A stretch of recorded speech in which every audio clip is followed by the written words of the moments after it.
Good morning! Welcome to a brand new day. What does the world look like outside your window this morning? It was snowing a lot here last night, and although it was quite windy, not much has lain, there's a little bit more than there was yesterday. Hooray! I wonder what the rest of the day will bring. What I definitely know that what the day will bring is lots more questions and learning about space. Well done on all your brilliant questions. If we are not asking questions, then we are not learning as deeply as we could be. There's so many brilliant questions that came in yesterday. We've already tried to answer some of them, and we would like to try and answer more of them today. But first, let's quickly do our calendar. Yesterday was Monday, Tuesday, Wednesday too. So yesterday was Monday, today is Tuesday, and tomorrow will be Wednesday. Let's move that out of the way. Tuesday. Now if yesterday was number 8, tomorrow will be one more than 8. What comes after 8? Well, I know that this is 5. So instead of starting all the way from 1, I'm going to start at 5. 5, 6, 7, 8, 9. The next day will be number 9. He's hiding down here beneath the 0. There we go. Now it's still February, which means it's still winter. And I think my weather forecast stands.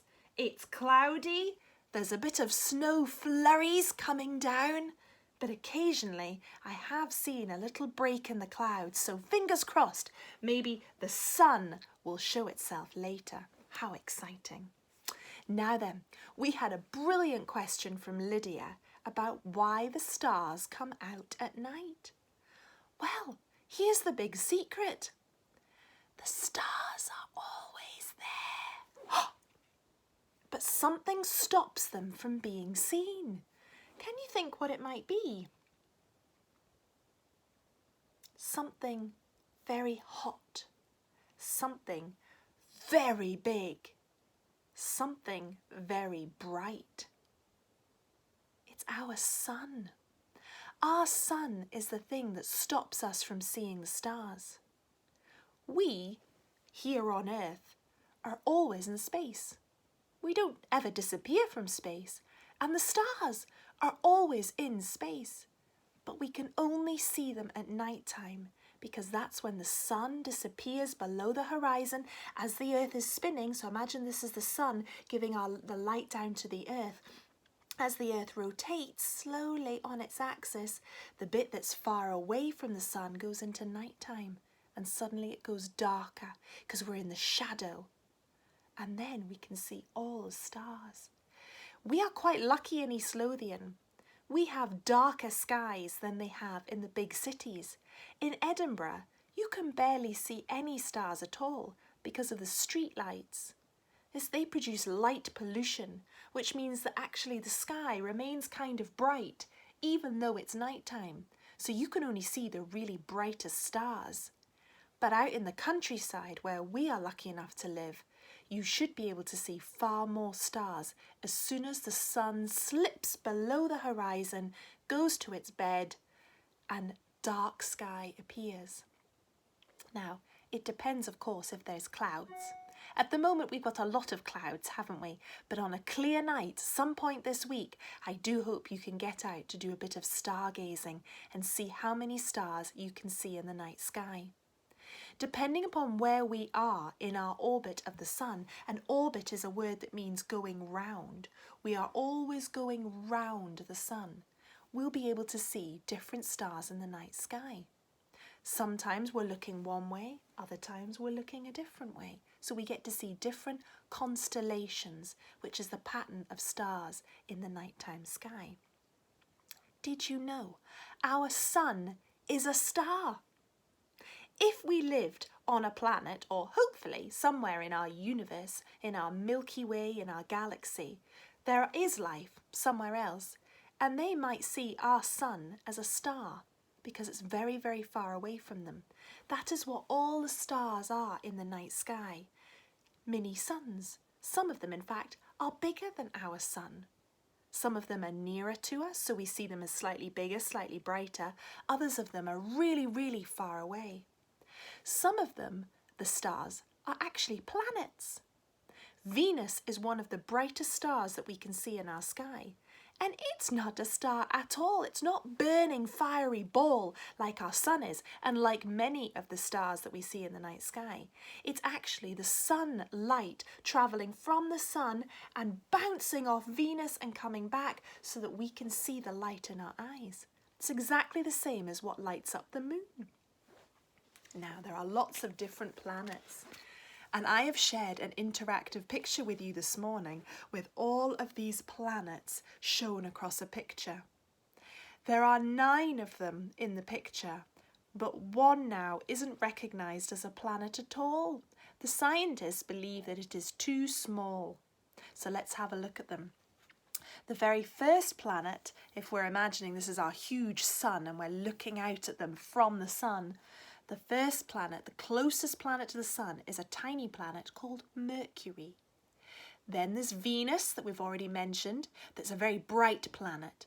It reflects the sun's light straight at us, so we can see it as a star. Then we've got our Earth with our moon going round it. We've got the red planet, that's Mars. It is the 4th planet, 1, 2, 3, 4th planet away from the sun. Further away still is the big planet of Jupiter and another big planet called Saturn. Then we start to get to these cold planets. They are much, much further away from the sun. It's quite chilly.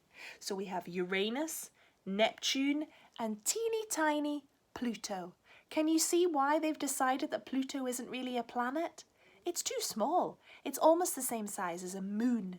And some of these big planets actually have moons that are bigger than Pluto.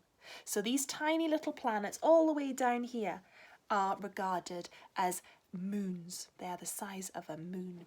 But these ones here, these are the ice gassy giants. You couldn't really step foot onto these planets. They are swirling balls of gas.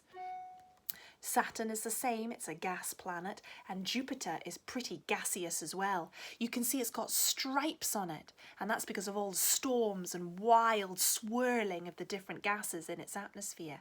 It's also got a spot, which has been a storm that has been raging for hundreds and hundreds of years.